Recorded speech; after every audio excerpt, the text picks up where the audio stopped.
You ask Tiger to solve. This deals with linear equations with one unknown. The final result is x equals 10. Let's solve it step by step. Simplify the expression. Group like terms.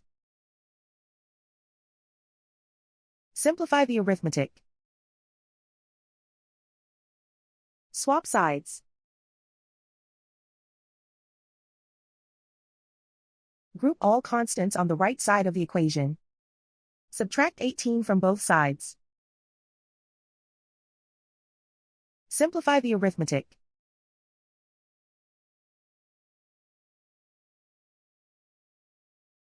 Isolate the x. Divide both sides by -3. Cancel out the negatives.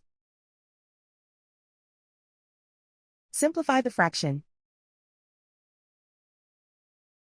Cancel out the negatives. Find the greatest common factor of the numerator and denominator.